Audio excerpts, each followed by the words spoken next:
subscribe and share। प्यारे बच्चों, विक्रम वेताल की कहानियाँ सभी बच्चों को बहुत अच्छी लगती हैं। ये बड़ों को ही बहुत ज़्यादा भाती हैं। विक्रम वेताल, जिसके रचयिता बेताल भट्ट बताए जाते हैं, जो न्याय के लिए प्रसिद्ध राजा विक्रम के 9 रत्नों में से एक थे। ये कथाएं राजा विक्रम की न्याय शक्ति का बोध कराती हैं। बेताल प्रतिदिन एक कहानी सुनाता है और अंत में राजा से ऐसा प्रश्न कर देता है कि राजा को उसका उत्तर देना ही पड़ता है। उसने शर्त लगा रखी है कि अगर राजा बोलेगा तो वह उससे रूठकर फिर से पेड़ पर जा लटकेगा। लेकिन यह जानते हुए भी सवाल सामने आने पर राजा से चुप नहीं रहा जाता। पर ये कहानियों का सिलसिला आखिर शुरू कब हुआ था? तो आज हम सुनाएंगे आपको बेताल और विक्रम की पहली कहानी, यानी विक्रम वेताल की कहानियों का सिलसिला कब से शुरू हुआ और उनकी प्रथम कहानी है कौन सी। आइए सुनते हैं विक्रम वेताल की पहली कहानी। और हाँ, एक बात और, हमारे इस चैनल को सब्सक्राइब ज़रूर करें, क्योंकि अब हम बहुत ही ज़्यादा मज़ेदार रोचक कहानियाँ विक्रम वेताल की आगे भी लाते रहेंगे और इसके अलावा भी बहुत सारी मनोरंजन से भरपूर कहानियाँ आपको हमारी तरफ से मिलती रहेंगी। तो इस चैनल को सब्सक्राइब करना बिल्कुल ना भूलें। आइए शुरू करते हैं हमारी पहली विक्रम वेताल की कहानी। बहुत पुरानी बात है। धारा नगरी में गंधर्वसेन नाम के एक राजा राज करते थे। उसके 4 रानियां थीं। उसके 6 लड़के थे, जो सब के सब बड़े ही चतुर और बलवान थे।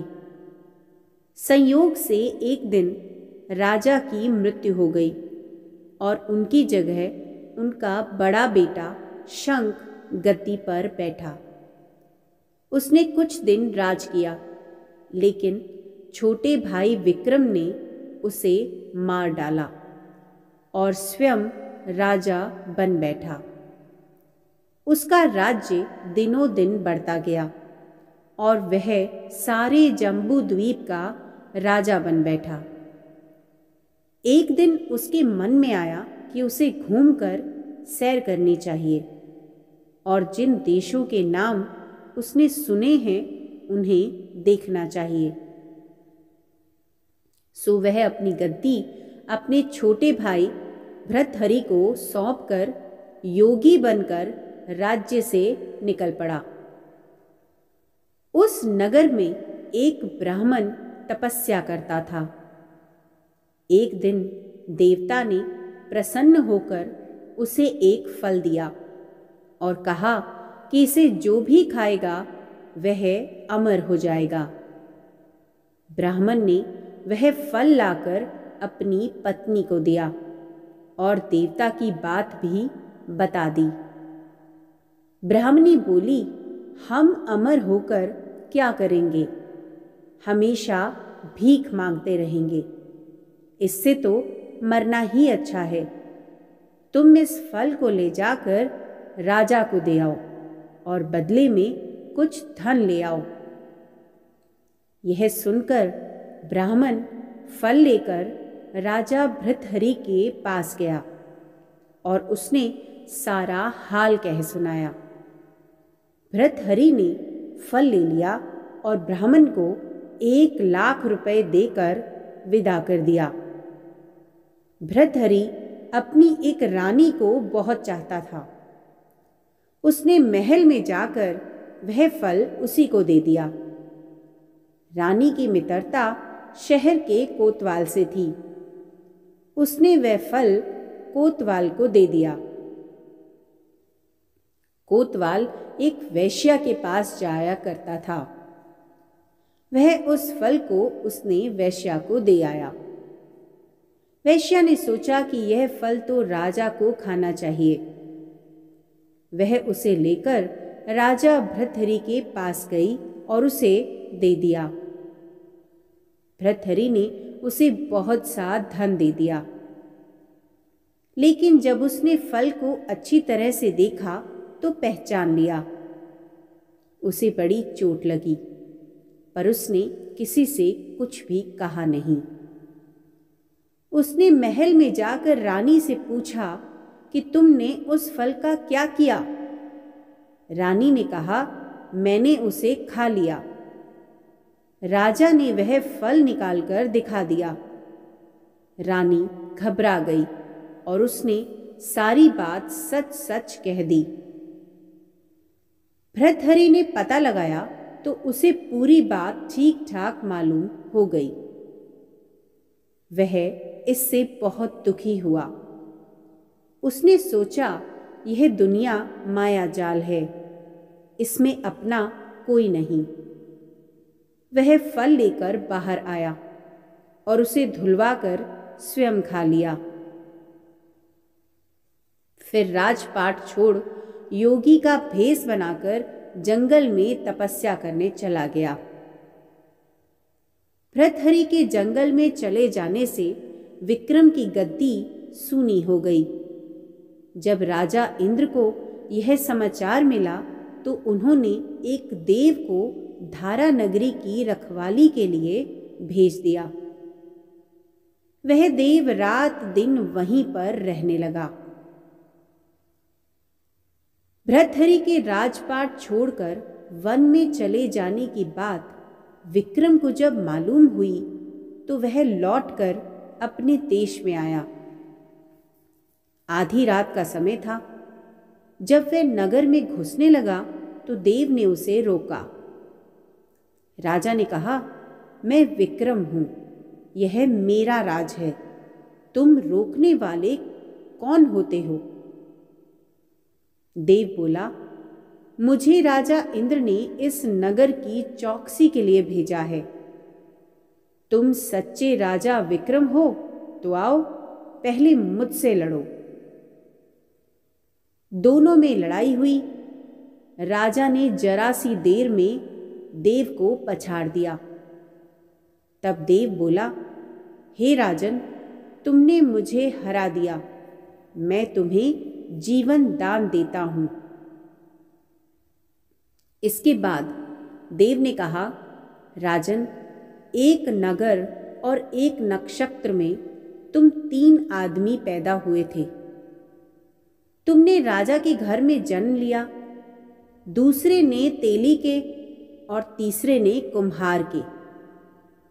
तुम यहां का राज करते हो, तेली पाताल का राज करता था। कुम्हार ने योग साध कर तेली को मारकर शमशान में पिशाच बना सीरस के पेड़ से लटका दिया है। अब वह तुम्हें मारने की फिराक में है, उससे सावधान रहना। इतना कहकर देव चला गया और राजा महल में आ गया। राजा को वापस आया देखकर सबको बड़ी खुशी हुई। नगर में आनंद मनाया गया। राजा फिर राज करने लगा। एक दिन की बात है कि शांतिशील नाम का एक योगी राजा के पास दरबार में आया और उसे एक फल देकर चला गया। राजा को आशंका हुई कि देव ने जिस आदमी को बताया था, कहीं वह यही तो नहीं है। यह सोचकर उसने फल नहीं खाया और भंडारी को दे दिया। योगी आता और राजा को एक फल दे जाता। संयोग से एक दिन राजा अपना अस्तबल देखने गया था।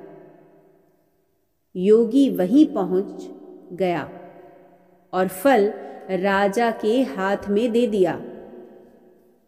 राजा ने उसे उछाला तो वह हाथ से छूटकर धरती पर गिर पड़ा। उसी समय एक बंदर ने झपट कर उसे उठा लिया और तोड़ डाला। उसमें से एक लाल निकला जिसकी चमक से सबकी आंखें चौंधिया गई।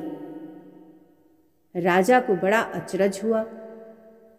उसने योगी से पूछा, आप यह लाल फल मुझे रोज क्यों दे जाते हैं? योगी ने जवाब दिया, महाराज, राजा, गुरु, ज्योतिषी, वैद्य और बेटी, इनके घर कभी खाली हाथ नहीं जाना चाहिए। राजा ने भंडारी को बुलाकर पीछे के सब फल मंगवाए। तुड़वाने पर सब में से एक एक लाल निकला। इतने लाल देखकर राजा को बड़ा हर्ष हुआ। उसने जोहरी को बुलवाकर उनका मूल्य पूछा। जोहरी बोला, महाराज, ये लाल इतने कीमती हैं कि इनका मोल करोड़ों रुपए में भी नहीं आंका जा सकता। एक एक लाल एक एक राज्य के बराबर है। यह सुनकर राजा योगी का हाथ पकड़कर गद्दी पर ले गया।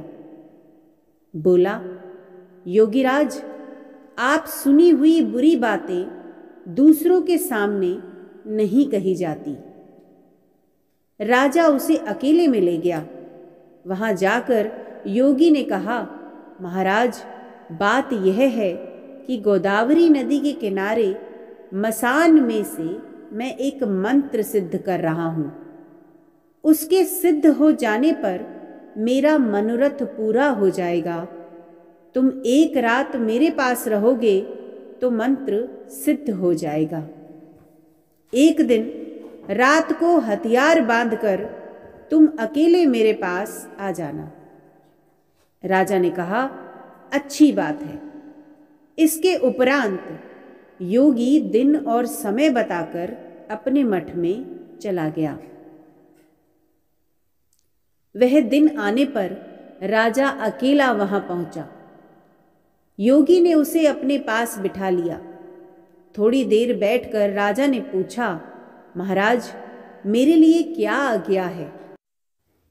योगी ने कहा, राजन, यहां से दक्षिण दिशा में 2 कोस की दूरी पर मसान में एक सिरस के पेड़ पर एक मुर्दा लटका है। उसे मेरे पास ले आओ। तब तक मैं यहां पूजा करता हूं। यह सुनकर राजा वहां से चल दिया। बड़ी भयंकर रात थी। चारों ओर अंधेरा फैला था।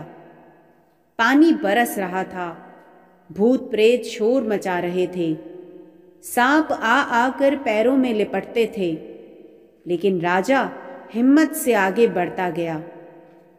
जब वह मसान में पहुंचा तो देखता क्या है कि शेर दहाड़ रहे हैं, हाथी चिंघाड़ रहे हैं, भूत प्रेत आदमियों को मार रहे हैं। राजा बेधड़क चलता गया और सिरस के पेड़ के पास पहुंच गया। पेड़ जड़ से फुनगी तक आग से दहक रहा था। राजा ने सोचा, हो ना हो यह वही योगी है जिसकी बात देव ने बताई थी। पेड़ पर रस्सी से बंधा मुर्दा लटक रहा था। राजा पेड़ पर चढ़ गया और तलवार से रस्सी काट दी। मुर्दा नीचे गिर पड़ा और दहाड़ मार मार कर रोने लगा। राजा ने नीचे आकर पूछा, तू कौन है? राजा का इतना कहना था कि वह मुर्दा खिलखिलाकर हंस पड़ा। राजा को बड़ा अचरज हुआ। तभी वह मुर्दा फिर पेड़ पर जा लटका। राजा फिर चढ़कर ऊपर गया और रस्सी काट मुर्दे को बगल में दबा नीचे आया। बोला, बता तू कौन है? मुर्दा चुप रहा। तब राजा ने उसे एक चद्दर में बांधा और योगी के पास ले चला। रास्ते में वह मुर्दा बोला, मैं बेताल हूं। तू कौन है और मुझे कहां ले जा रहा है? राजा ने कहा, मेरा नाम विक्रम है। मैं धारा नगरी का राजा हूं। मैं तुझे योगी के पास ले जा रहा हूं। बेताल बोला, मैं एक शर्त पर चलूंगा। अगर तू रास्ते में बोलेगा तो मैं लौटकर पेड़ पर जा लटकूंगा। राजा ने उसकी बात मान ली। फिर बेताल बोला, पंडित, चतुर और ज्ञानी, इनके दिन अच्छी अच्छी बातों में बीतते हैं, जबकि मूर्खों के दिन कलह और नींद में। अच्छा होगा कि हमारी राह भली बातों के चर्चा में बीत जाए। मैं तुझे एक कहानी सुनाता हूं, ले सुन। काशी में प्रताप मुकुट नाम का राजा राज्य करता था। उसके वज्र मुकुट नाम का एक बेटा था। एक दिन राजकुमार दीवान के लड़के को साथ लेकर शिकार खेलने जंगल गया। घूमते घूमते उन्हें तालाब मिला। उसके पानी में कमल खिले थे और हंस किलोल कर रहे थे। किनारों पर घने पेड़ थे जिन पर पक्षी चहचहा रहे थे। दोनों मित्र वहां रुक गए और तालाब के पानी में हाथ मुंह धोकर ऊपर महादेव के मंदिर पर गए। घोड़ों को उन्होंने मंदिर के बाहर बांध दिया। वो मंदिर में दर्शन करके बाहर आए तो देखते क्या है कि तालाब के किनारे राजकुमारी अपनी सहेलियों के साथ स्नान करने आई हैं। दीवान का लड़का तो वहीं एक पेड़ के नीचे बैठा रहा, पर राजकुमार से रहा ना गया। वह आगे बढ़ गया। राजकुमारी ने उसकी ओर देखा तो वह उस पर मोहित हो गया। राजकुमारी भी उसकी तरफ देखती रही। फिर उसने किया क्या कि जूड़े में से कमल का फूल निकाला, कान से लगाया, दांत से कुतरा, पैर के नीचे दबाया और फिर छाती से लगा अपनी सखियों के साथ चली गई। उसके जाने पर राजकुमार निराश हो अपने मित्र के पास आया और सब हाल सुनाकर बोला, मैं इस राजकुमारी के बिना अब नहीं रह सकता, पर मुझे ना तो उसका नाम मालूम है और ना ही ठिकाना। वह मुझे कैसे मिलेगी? दीवान के लड़के ने कहा, राजकुमार, आप इतना घबराएं नहीं, वह सब कुछ तो बता कर गई है। राजकुमार ने पूछा, कैसे?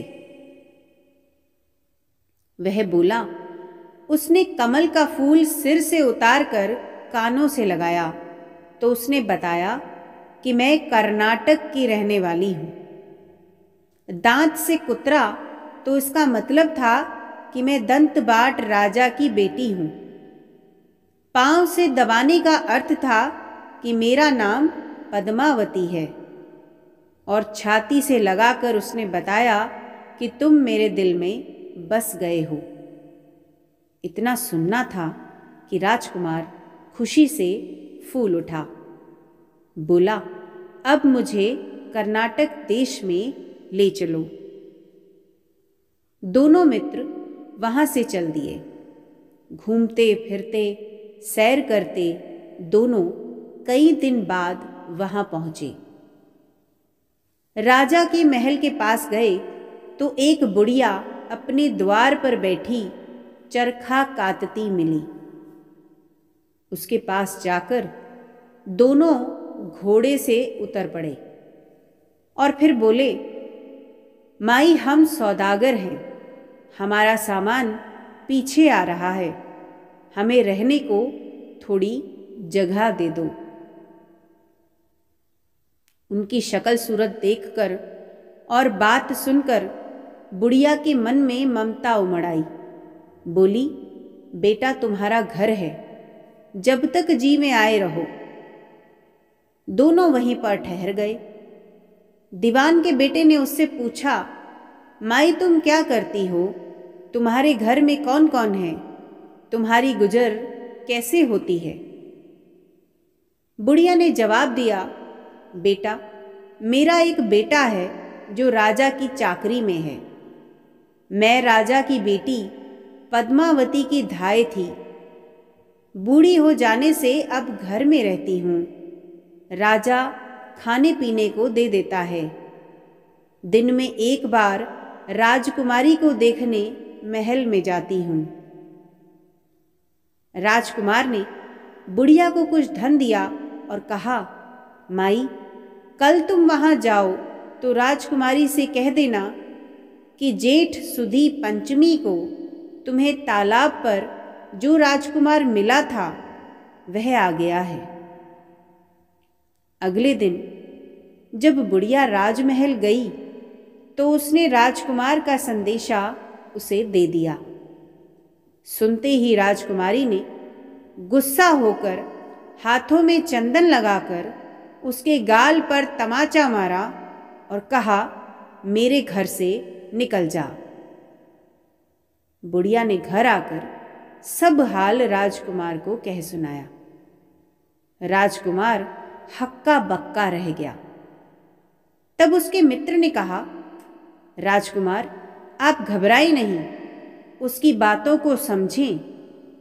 उसने देसों उंगलियां सफेद चंदन में मारी। इससे उसका मतलब ये है कि अभी 10 रोज चांदनी के हैं। उनके बीतने पर मैं अंधेरी रात में मिलूंगी। 10 दिन के बाद बुढ़िया ने फिर राजकुमारी को खबर दी तो इस बार उसने केसर के रंग में 3 उंगलियां डुबोकर उसके मुंह पर मारी और कहा, भाग यहां से। बुढ़िया ने आकर सारी बात फिर से राजकुमार को सुना दी। राजकुमार शोक से व्याकुल हो गया। दीवान के लड़के ने समझाया, इसमें हैरान होने की क्या बात है? उसने कहा है कि मुझे मासिक धर्म हो रहा है, 3 दिन और ठहरो। 3 दिन बीतने पर बुढ़िया फिर वहां पहुंची।